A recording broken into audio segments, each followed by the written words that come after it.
So mas maganda ngayon bilang isang mananampalataya, Subic Baptist Church members, na meron po tayong tinatawag na pananampalataya. Di ba nga po sa atin, sabi nga ng isang testimony kanina, kahit hindi naman ganun kasagana sa tinatawag na financial, pero nandun pa rin yung pagmamahal ng Panginoon, nandun pa rin yung pag-sustain sa tinatawag na pangangailangan natin. Hindi naman tayo kumikita ng mga ilang milyon kada taon, hindi naman tayo kumikita ng napakalaking pera, pero bakit ganun sumisikip yung damit natin? Tama po? Bakit ganun? Parang dating small lang. Ngayon nag-medium ka na. Tapos may lipas lang ilang buwan, nag-large ka na. Ano nangyari? Ang tawag po doon, katapatan ng Panginoon. Amen? Kaya ang ating pong pag-aralan at ilagay po sa ating pong isip na kung saan i-increase natin yung faith natin sa Panginoon. Amen po ba? Hebrews chapter 11 verse number 1, as the Bible said, now faith is the substance of things hoped for, the evidence of things not seen. Put our faith on the Lord Jesus Christ, and our faith must be sincere. Our faith must be quality, and our faith must be there is continuity. Bakit? Kasi sa ganito pong bagay, kung yung faith natin ay hindi po sincero, ang buhay po natin ay magkakaroon ng kaguluhan. Tama po ba? Kasi ang isang taong walang pananampalataya sa Panginoon, makikita natin ang kanyang buhay kahit na po siya ay gumawa ng kanyang magandang buhay, pero hindi pa rin siya magsasucces. Sabi nga sa Facebook, di ba, kung gusto mong sumakses, gumawa ka ng mga ganitong bagay. No, hindi po tayo magsasucces without the Lord Jesus Christ sa ating pong buhay, and especially our faith sa Panginoon. So yung ating faith, dapat ito ay sincere. Not only sincere, but also quality. Amen? Sino po bang papayag sa atin na bibili tayo ng class B, class C na mga gamit? Di papayag po ba? Di ba gusto nga natin, parating suot natin, branded eh. Pag nag-ukay po tayo, nung hinahanap natin ay yung pinakaluma, yung hindi kilala. No? Ang gusto natin, pag napunta tayo ng ukay, oy, may Uniqlo dito. Ayos ito. Minsan, naghahanap tayo ng mga sapatos. Ano po mga magagandang sapatos na pwede? Nike, sawa na kami dyan sa Nike. Doon tayo ngayon sa mga kilalang brand ngayon na sumisikat na mga mamahal. O maghanap tayo sa ukay ng OnCloud. Tama po, di ba? Naghahanap tayo ng something na kung saan quality. Alam niyo po sa gabing ito, yung ating pong faith must be quality. Amen? Dapat ito ay genuine. Kaya sa ating pagpapatuloy, not only quality, but ito po ay meron pong tinatawag na continuity. Patuloy yung ating pong pananampalataya. Kanina, tinitignan ko lang po yung bawat isa. Yung iba, tuloy-tuloy talagang umuya eh. Continuity ang meron sa pagmuya. Hindi pa nakakalunok, nakasubo na eh.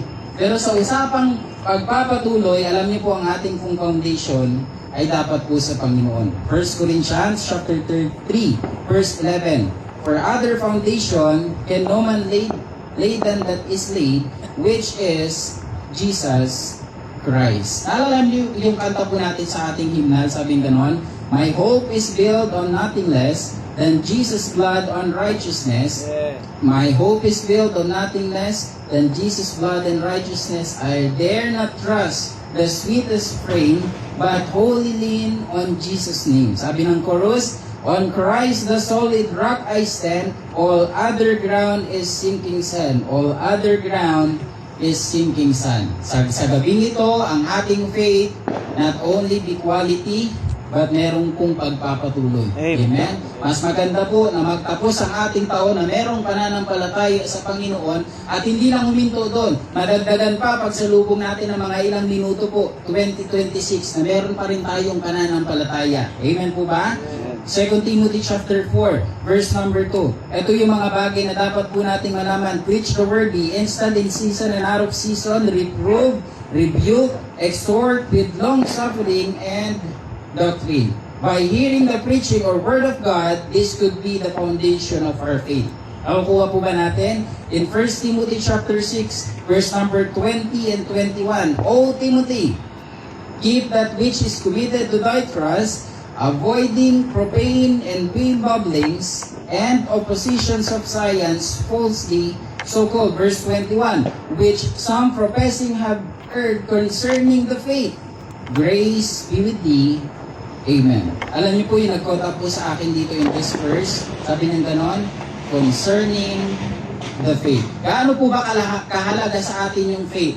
mahalaga po, hindi lang mahalaga kundi importante. Na dapat po natin malaman na sa lahat ng bagay meron pong pananampalataya. Sabi ng Bible, kung wala itong pananampalataya, it is impossible to please Him. That's why sa ating pong pag-aaral, na ating makita po dito na ang importante po yung ating pong pagsunod sa tamang foundation sa ating pong pananampalataya. The foundation of our faith ay dapat po towards God, not, hindi sa ating pong knowledge. Kasi po yung katalinuhan na meron tayo, mawawala din po yan.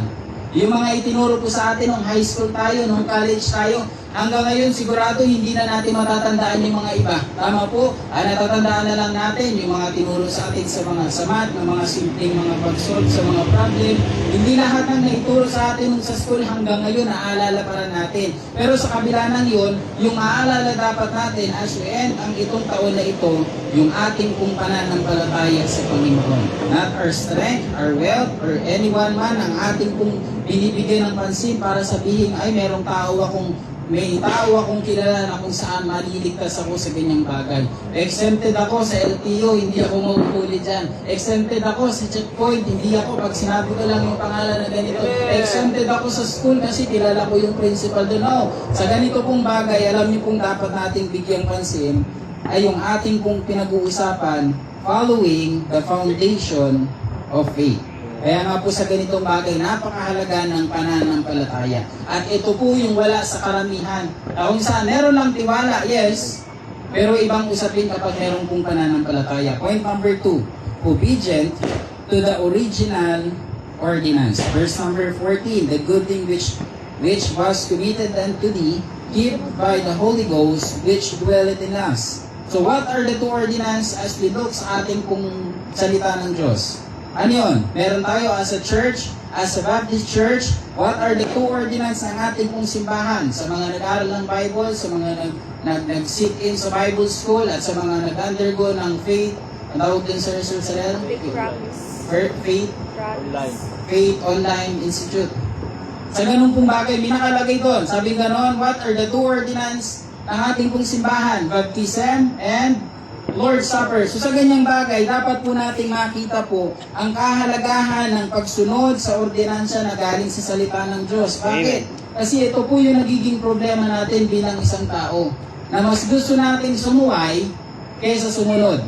Tama po? Sabi ng ating punong pastor, na basahin mo ang Bible, even the Word of God, sabing ganon, read your Bible, para sa ating pong sarili, para sa ating umaga, na ito ay kumandan, sabi ng aklat ng Psalms 105, o 119 verse 105, na yung salita ng Diyos ay magbibigay ilaw sa buhay po natin. Pero nung ginagawa natin, mas inuuna natin yung mga ibang bagay, mas inuuna na natin si cellphone kaysa sa salita ng Diyos. Ano tawag po doon? Hindi pagsunod sa salita ng Diyos. Sabi nga po ng Bible, di ba, mas magandang pakinggan natin ang salita ng Diyos. Pero sometimes, as we listen sa salita ng Diyos, para bang lumilipad yung ating pong isip. Nag-iisip tayo ng oras ba yung matatapos? Makakauwi na ba ako? And I observe every Sunday morning, parang ang tao ay aligagat, gusto agad umuwi, at gusto agad umalis, gusto agad wag nang tapusin ng simba. Bakit? Kasi ang iniisip tanghalian. Diba? Buti nga po tayo ngayon, hindi na po tayo natatapos. Dati talaga nung nasa baba tayo, talagang even Pastor Odek and Pastor Ted, nanonotice nila yun. Sabi, grabe pala yung oras natin pag natapos ang Sunday morning. Kasi 12:30, 12:40, uwi tayo ng mga bahay. Alauna, magluluto pa, makakain ng tanghalian, 2:00. O, diba? Pero ngayon, meron ng adjustment na kung saan na yung salita ng Diyos, even yung preaching time, saktong 12:00, nakakauwi na tayo. Tama po, di ba? Kaya nga sa ganung pong bagay, ating pong makita na ang kahalagahan ng pagsunod sa salita ng Diyos ay pinakamahalaga na dapat po nating malaman. Sabi ko nga po kanina, ang problema naman, hindi naman yung salita ng Diyos eh. Ang problema po tayo na sumusunod. Wala namang problema sa Bible eh. Maayos nga yan, maganda nga yan. Nandito nga lahat ng ating kailangan eh. Pero ang problema tayo po, hindi natin sinusunod yung salita ng Diyos. Ano po yung nangyari sa mga tao na kung saan merong instruction galing sa salita ng Diyos and yet they don't obey the Word of God? The life of Adam and Eve. Ano nangyari? Sila po ay pinalis sa Garden of Eden because hindi po sila sumunod sa Panginoon. Not only si Adan at si Eva, even si Cain at si Abel, ay nagkaroon po ng tinatawag na nagpapasya. Hindi lang po si Cain and Abel, ito po yung isa. Nakita natin na kung saan hindi talaga sumunod sa Panginoon. The life of Jonah. Amen. Life of Jonah, alam natin ito, ipatukoy para sa mission kasi siya inuutusan na pumunta sa lugar na ito. Pero ginawa niya, lumipat siya sa kabilang lugar. Pero meaning to say, sa ganito pong bagay, wala naman talagang problema sa commandments at sa salita ng Diyos. Ang problema lang talaga yung sumusunod. Yun po yun. Kaya nga po ang problema natin, ayaw nating sundin yung katotohanan. Kaya nga ang mundo mas gusto yung mali kaysa tama eh. Yung mundo ginagawang yung mali ay gagawing tama at ang tama ay gagawang mali. Yan po yung nangyayari ngayon. Why? Because sa usapin po ang katotohanan, ayaw pong sundin ang salita ng Diyos. Kaya sa ating pagpapatuloy, ito po yung dapat nating makita na ang mga taong nakakilala sa Diyos ay hindi na pahirapang pangsundin ang salita ng Diyos. Tama po ba? Yung mga taong nakakilala sa Diyos, hindi na yan kailangan pang pilitin. Kapag usapang bigayan yan, nandyan na ako. Kapag usapang ministry, nandyan na ako. Kapag usapang pagsunod sa Panginoon, hindi na kailangan pang ilang beses ka pang tatawagan sa messenger, sa cellphone, ilang beses ka pang i-mention para lang pumunta ka. Hindi na kailangan. Bakit? Kasi bilang isang mananampalataya, ang pagsunod ay napakadali na lang para sa atin. So titignan po natin ngayon as we read the book of 2 Corinthians chapter 5, verse number 17. Therefore, if any man be in Christ, he is a new creature. All things are passed away. Behold, all things are become new. What are yung bagay na lumang pagkatao na meron tayo, yung tao, yung puso, na kung saan ay hindi po masunurin. Kaya nga po sabi ng ating pag-aaral na yung taong na kay Kristo na, siya ay bago na. Kaya sa ating pong pinapag-aralan ngayon, hindi po tayo talo kapag tayo po ay sumunod sa Panginoon. Amen? Tayo po ay panalo pa. Tignan na lang natin yung mga tao na kung saan sila ay sumunod sa Panginoon. They are happy, we are happy. Bakit? Kasi sinusulit natin yung Diyos.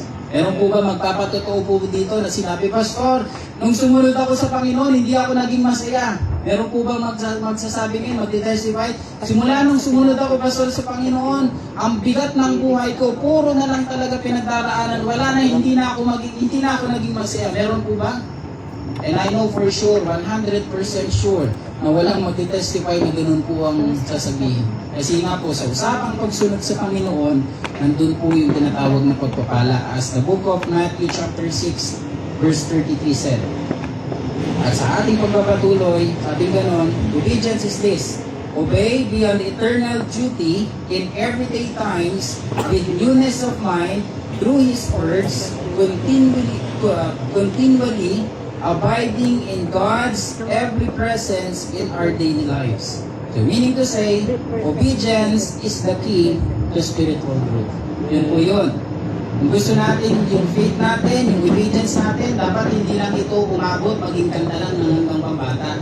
Diba yung kanta natin, obedience is the very best way. Sana ngayong taon na ito na parating 2026, yung obedience hindi lang po ito maging kanta na ng buhay natin. Bagkus ito po'y isabuhay natin na tayo po'y maging obedient sa salita ng Diyos. Point number 3 and the last. Sabing ganoon, rely on the Holy Spirit. Verse 14 pa rin, sabing ganoon, basahin na lang po natin ilan. Which was committed unto thee,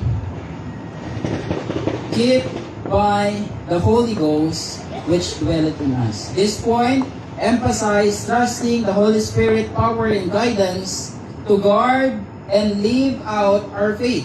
So, ibig sabihin, sa ganito pong bagay, ito po yung mga ilan. Was committed unto thee, keep the Holy Ghost, which dwelleth in us. In essence, we reminded that our strength is no just in our own effort, but in the Holy Spirit living within us. Subukan na po natin gumawa ng isang bagay na parang napapagabag tayo. Gagawin ko pa ba ito? Gagawin ko pa ba yung mga bagay na ito? Mag-i-skip pa ba ako ng Sunday? Di ba minsan napapagabag tayo sa ganong sitwasyon? Ang tawag po dun, yun po yung work ng ating pong banal na spirito. Here are the purpose ng Holy Spirit.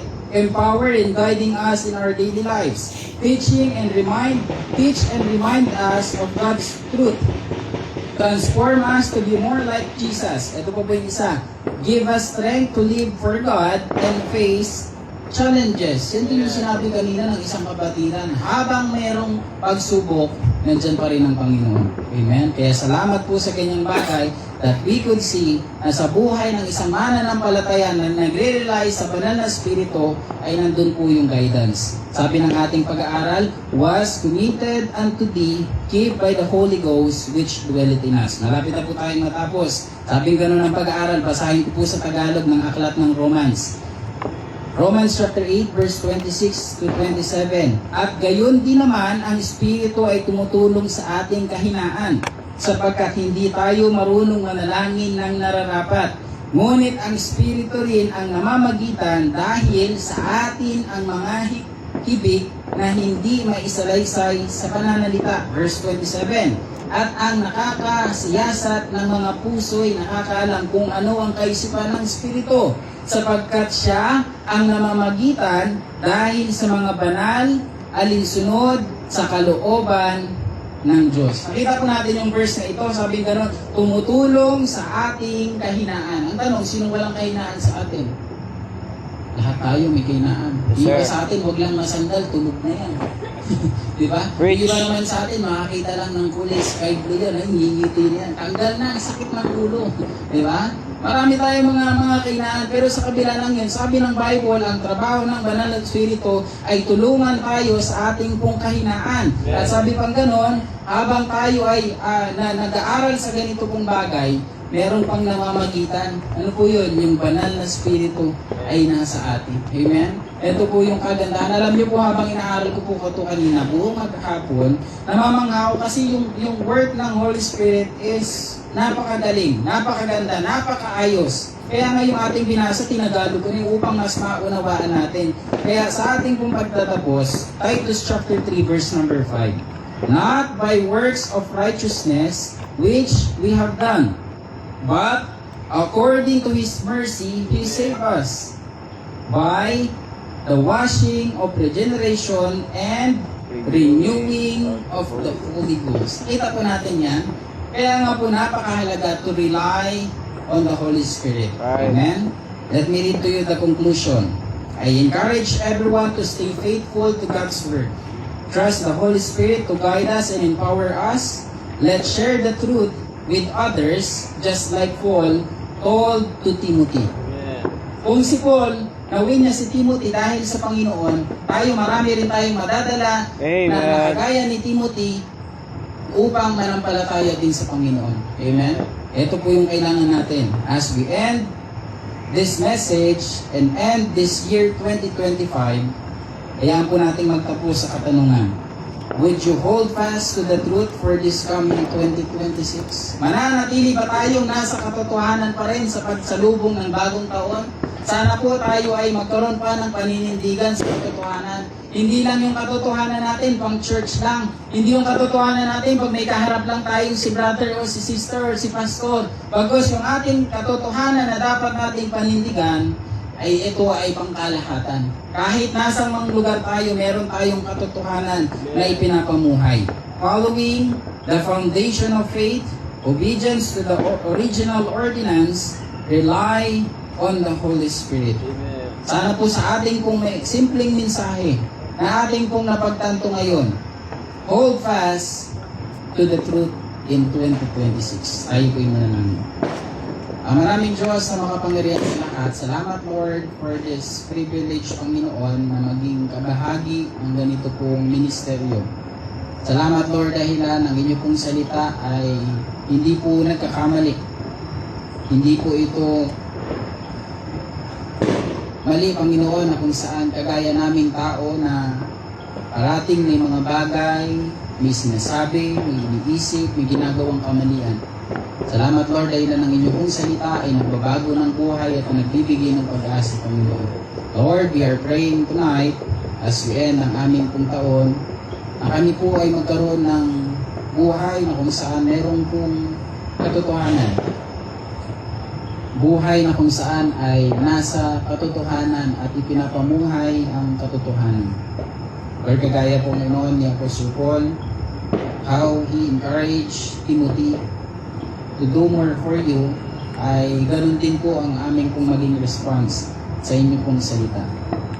Lord, tulungan niyo pong bawat isa as we continue and giving back ang kabutihan, giving back your love, giving back yung dapat namin gawin bilang isang mananampalataya.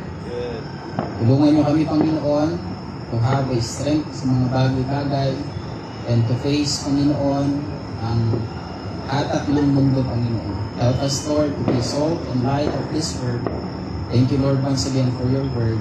Truly, that remind us ng mga bagay na dapat po namin gawin. Salamat, Lord, sa kabutihan niyo po at ikaw ang aming pong pinupuri at pinapasalamatan sa pangalan ng Kristo Jesus. Amen. Amen.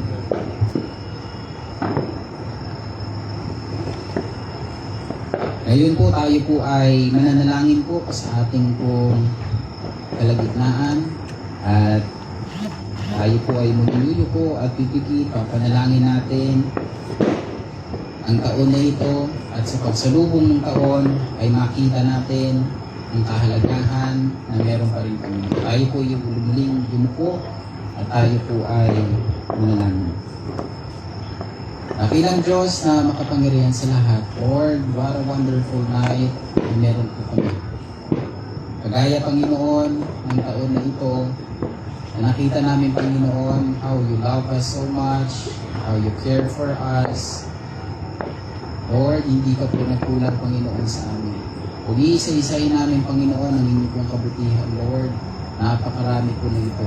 Sa usapang pagpapala, Panginoon, sa material pa lamang ay sagana ng Panginoon.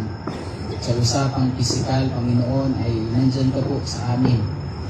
May mga karamdaman ng Panginoon kaming mga pinagdaraanan, may mga pinagdaanan. Pero Lord, nakita namin ang inyong pong kamay ay pumilos sa buhay ng bawat isa. May mga problema mga pinagdaanan, Panginoon, pero Lord, nakita din namin kung paano ka po pumilos. Hindi niyo po kami hinayaang malungkot ng buong taon. Because Lord, binibigyan niyo po kami ng kapayapaan. Nakita namin, Panginoon, na ikaw yung Diyos tunay at tapat sa aming pong buhay. Salamat, Lord, dahilan ikaw yung Diyos na nakakaalam ng aming pong buong puso, ng aming pong iniisip, Panginoon. Lord, salamat, Lord, for this church, Panginoon, na kung saan ay pinagbuklod niyo kami sa isa pong layunin, hindi lang po dahil para po sa itong isang simbahan, kundi ang layunin niyo, Panginoon, ay magkaisa kami sa isang layunin, walang iba kundi parangalan ng inyong pong pangalan. Lord, we are praying, Panginoon, for each and every one of us, sa bawat family, Panginoon, na nandito. Lord, you know kung ano po yung aming po mga pangangailangan. You know our weakness. Lord, you know everything sa aming pong buhay. Kaya po sa gabi ito, Panginoon, kami po ay nagsusumamo at humihingi po ng kapatawaran sa mga pagkakamaling na isip, na gawa, na hindi po kaaya-aya sa inyo pong harapan. Nawa, baguhin niyo kami, Panginoon, at sa parating na taon na ito, Panginoon, kami po ay maging 10 times better like Daniel and the 3 Hebrew men, Panginoon. They become 10 times better because they knew about your word. Lord, ganun din po ang aming panalangin, na kami po ay maging 10 times better. Hindi na po kami yung dating tao na kung saan ay namumuhay pa rin sa kasalanan. Kami po ngayon yung Kristiyano na sasalubungin ng taon at meron pong pag-asa na kami po ay meron pong pagkakaiba. May pagbabago sa isip, may pagbabago sa pananalita, may pagbabago sa ugali, may pagbabago sa buhay, at may pagbabago, Panginoon, sa lahat ng aming pong ginagawa.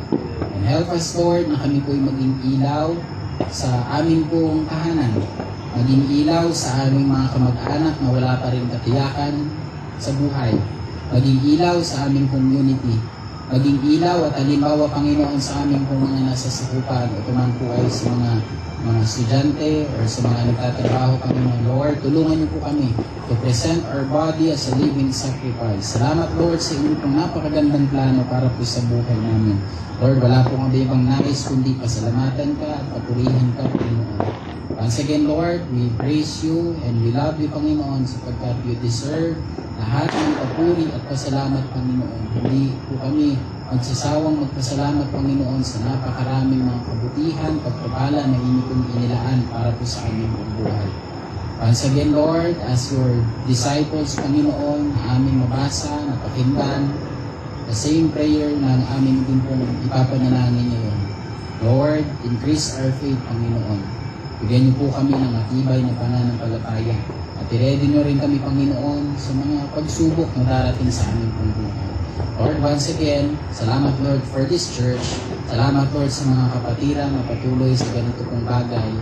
Even though na ang aming pong mga punong pastor ay nasa malayong lugar, and still, kami po ay magpapatuloy, Panginoon, sa pagkat ang layunin niyo po is magkaroon ng ayusan, magkaroon ng pag-asa, magkaroon ng linaw ang buhay po ninyo. Lord, ikaw ang aming pinupuri, pinapasalamatan sa pangalan ni Kristo Jesus. Amen. So, please.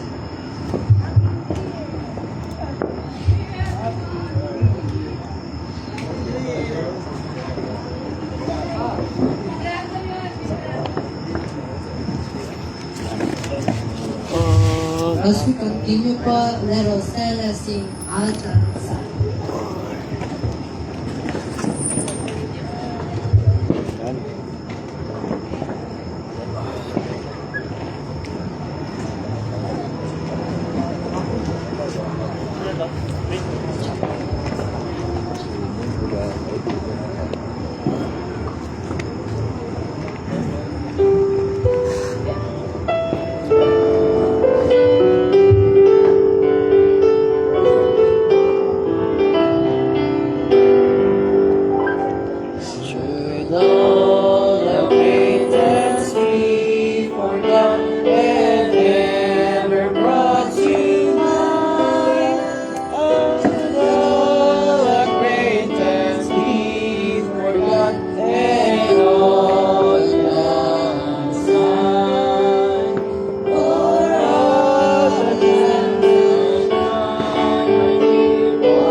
I will ask Pastor Jolan po to have a opening prayer for this year 2026 at tayo po ay makipag-usap din sa Panginoon. Amen. Let's take a few minutes and before po tayo mag-countdown po para po sa ating pong words. Pastor Jolan, huli ka na po.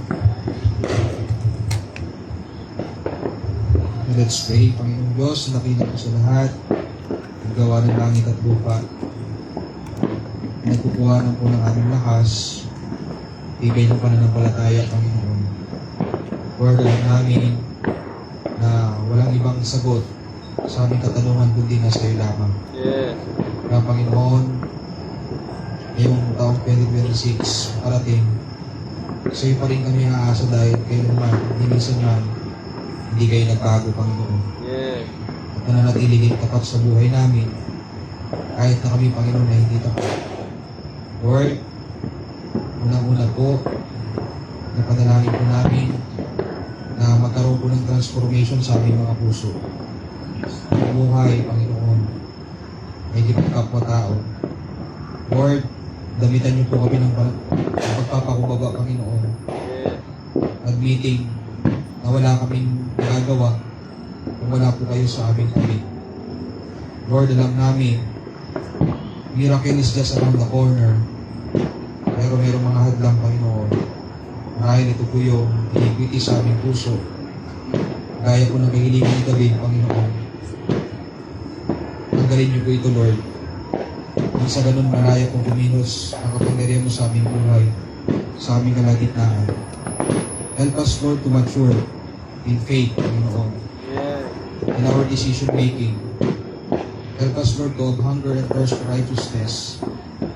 Because, Lord, sabi mo sa iyong salita, ang tao, hindi nabubuhay lamang sa salita, sa tinapay lamang sa salita mo, na nanggagaling sa iyong bibig.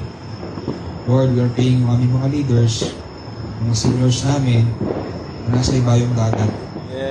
Lord, kundi man po sa pagmamalabis, habain mo po yung kanilang buhay. Nang sa ganun, Panginoon, the same conviction, Lord, ang naipasa sa mga maraming tao na hindi pa nakakilala, Panginoon, sa inyo. Lord, kung hindi man po kami naging tapat itong 2025, I pray, Lord, na bigyan niyo po kami, Panginoon Diyos, ng appetite sa pananalangin, sa pagbabasa ninyo po salita, sa pag-witness, Panginoon, ng kaligtasan sa mga tao. Dahil alam namin, Lord, yung aming mga tinanggap, ay nagmula po, Panginoon, sa inyo. Lord, we are praying sa buong family po ng Subic Bay Baptist Church. Kung hindi man ako nagmamalabis, Panginoong Diyos, sila po ay pagpalain nyo ng 4 na doble. Physical, emotional, financial, spiritual. Sa mga may karamdaman, Panginoon, pagalingin nyo po sila. Unang-una physical, Panginoon. Sa mga nalalamig, Panginoong Diyos, I pray, Lord, na kung kinakailangan namin ng faithfulness, ito po yung Lord, yung ayaw na namin maging tapat. So I pray, Lord, that you will guide us and give us understanding what is ministry is all about, what is church all about. Lord, pinupuli ka namin, pinapasalamatan, and all glory belongs to you, Panginoon. Because you deserve the praises, Panginoon Diyos, na nararapat lamang sa iyo. And Lord, bigyan niyo po kami ng boldness to share your word. Bigyan niyo po kami, Panginoon, na faithfulness na kung saan sa iyo lamang po nanggagaling. Lord, once again, help us, Lord, to be ready sa mga pagpapalang darating. And help us, Lord, to be ready also sa mga pagsubok na darating. Kaya, Panginoon Diyos, lahat po ng mga bagay na parating pa lamang is 2026, binibigay tagubilin na po namin sa iyo. Ito po kami hiling, panalangin, sa matamis, kapangyarihan pangalan ng Panginoon Diyos. Amen. Clear po. May 56, wala pa. Hindi nagpaputok. Tapos sa kami yun. Baba.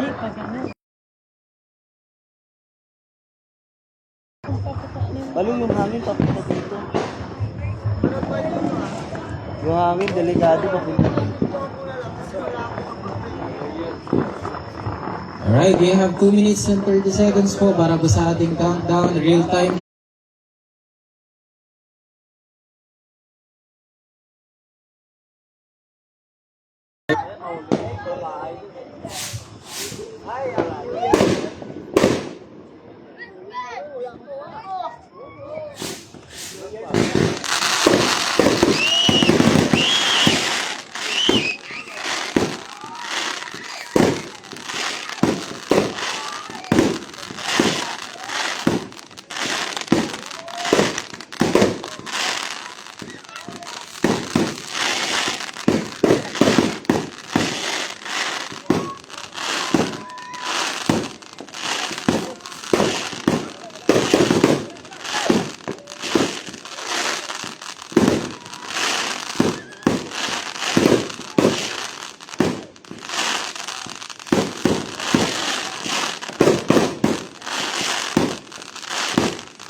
Doon oh.